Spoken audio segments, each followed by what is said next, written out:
আসসালামু আলাইকুম রহমতুল্লাহি বারাকাতুহ। বন্ধুরা, যেই মাত্র রমজান শরীফের চাঁদ দেখা যায় তখনই মানুষের মনে একটি প্রশ্ন খুব বেশি ঘুরপাক খেতে থাকে। আর এই প্রশ্ন এমন একটি প্রশ্ন যে মানুষ কনফিউশনের শিকার হয়ে যায় লজ্জা শরমের কারণে। কোনো আলেমে দিনের কাছে বা মুফতি সাহেবের কাছে বা যারা জানেন তাদের কাছে জিজ্ঞাসাও করতে পারে না লজ্জা শরমের কারণে। অথচ দিনী বিষয়ে কখনো লজ্জা করা উচিত নয়।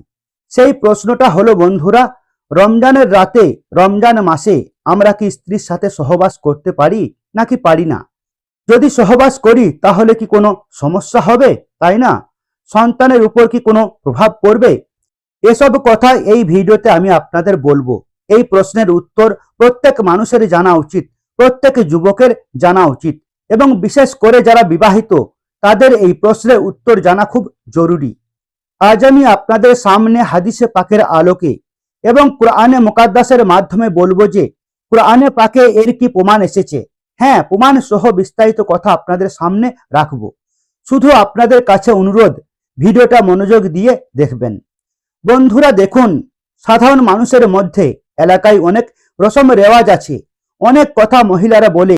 অনেক জায়গায় তো এটা দেখা গেছে যে যেই মাত্র রমজান শরীফের চাঁদ দেখা যায় তখনই স্বামী স্ত্রীর ঘর আলাদা করে দেওয়া হয়, স্বামী স্ত্রীর বিছানা আলাদা করে দেওয়া হয়, তাদের একসাথে শুতে দেওয়া হয় না। কেন ভাই, কেন একসাথে শোয়া উচিত নয়? তো তারা বলে, ভাই রমজানের মতো পবিত্র মাস, পবিত্র দিন, এতে স্বামী স্ত্রী এসব করে না, ঠিক আছে? অনেক মহিলা বলে যে রমজানের রাতে স্ত্রীর সাথে সহবাস করা, না না, এটা খুবই ভুল, খুব বড় গুনাহ। যদি কেউ রমজানের রাতে স্ত্রীর সাথে সহবাস করে আর তার থেকে সন্তান হয় তাহলে ল্যাংড়া, লুলা, কানা, বধির হবে, এসব মহিলারা বলে। তাহলে এ কথার কি কোনো সত্যতা আছে? কুরআনে মুকাদ্দাসে কি উল্লেখ আছে আপনারা জানুন।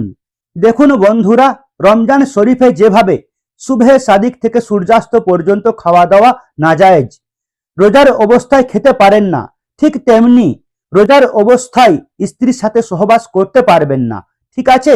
স্ত্রীর সাথে সহবত করতে পারবেন না।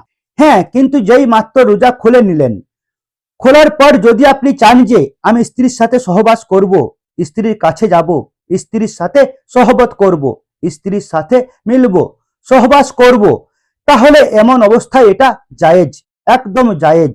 কোনোভাবেই কোনো সমস্যা নেই, কোনোভাবেই কোনো খারাপই নেই। এখন আমি এটা আমার নিজের মন গড়া কথা বলছি না, বরং কুরআনে মুকাদ্দাসে এর উপর দলিল রয়েছে। কুরআনে মুকাদ্দাসে বিশেষ করে এর জন্যই এই আয়াত নাজিল হয়েছে। রব তাআলা কুরআনে মুকাদ্দাসে দ্বিতীয় পারায় এবং রুকু নাম্বার 7-এ রব তাআলা ইরশাদ করেছেন, উহিল্লা লাকুম লাইলাতাস সিয়ামির রাফাসু ইলা নিসাইকুম হুন্না লিবাসুল লাকুম ওয়া আনতুম লিবাসুল লাহুন্না। যার অর্থ, যার ট্রান্সলেট এবং তর্জমা হয় এটা, উহিল্লা লাকুম লাইলাতিস সিয়ামির রাফাসু ইলা নিসাইকুম, রোজার রাতে তোমাদের জন্য তোমাদের স্ত্রীদের সাথে সহবাস করা হালাল করা হয়েছে। কেন হালাল করা হয়েছে? হুন্না লিবাসুল লাকুম ওয়া আনতুম লিবাসুল লাহুন্না, তারা তোমাদের জন্য পোশাক আর তোমরা তাদের জন্য পোশাক, তাই না?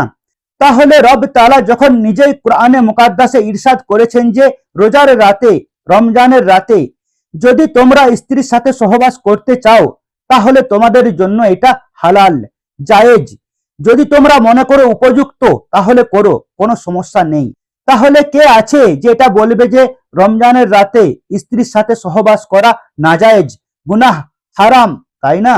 এরকম কিছুই না বন্ধুরা। যেভাবে আমরা সাধারণ দিনে স্ত্রীর সাথে সহবাস করতে পারি, স্ত্রীর সাথে সহবত করতে পারি, স্ত্রীর সাথে মিলতে পারি, ঠিক সেভাবেই রমজানের রাতেও আমরা স্ত্রীর সাথে মিলতে পারি, গলা মেলাতে পারি, হ্যাঁ, চুমু খেতে পারি, কিস করতে পারি, স্ত্রীর সাথে সহবাস করতে পারি, কোনো সমস্যা নেই। রমজানের রাতে আপনি যা চান হালাল জিনিস স্ত্রীর সাথে করতে চাইলে করতে পারেন, এতে কোনো সমস্যা নেই। এখন যে সাধারণ মানুষের মধ্যে একথা প্রচলিত আছে যে ভাই, যদি রমজানের রাতে আপনি স্ত্রীর সাথে সহবাস করেন তাহলে এমন অবস্থায় সন্তান ল্যাংড়া হবে, লুলা হবে, বধির হবে, অন্ধ হবে, দোষযুক্ত হবে। তো এসব কথার কোনো সত্যতা নেই বন্ধুরা, এসব কথার কোনো ভিত্তি নেই। যখন রব তাআলা নিজেই ইরশাদ করে দিয়েছেন যে তোমাদের জন্য রোজার রাতে, রমজানের রাতে হালাল করে দিয়েছেন স্ত্রীর সাথে সহবাস করা, স্ত্রীর সাথে সহবত করা। তো এমন অবস্থায় যা লোকেরা বলে যে এই প্রবলেম হবে, সন্তান দোষযুক্ত হবে, এসব কথা ভুল, ভুল, একেবারেই ভুল। এর সত্যতার সাথে কোনো সম্পর্ক নেই, এর হকিকতের সাথে কোনো লেনদেন নেই, ঠিক আছে? এসব কথার খেয়াল অবশ্যই রাখবেন বন্ধুরা, আর এই ক্লিপটা শেয়ার করতে ভুলবেন না, যাতে হকিকত প্রত্যেকের কাছে পৌঁছে যায়। আসসালামু আলাইকুম ওয়া রাহমাতুল্লাহি ওয়া বারাকাতুহু।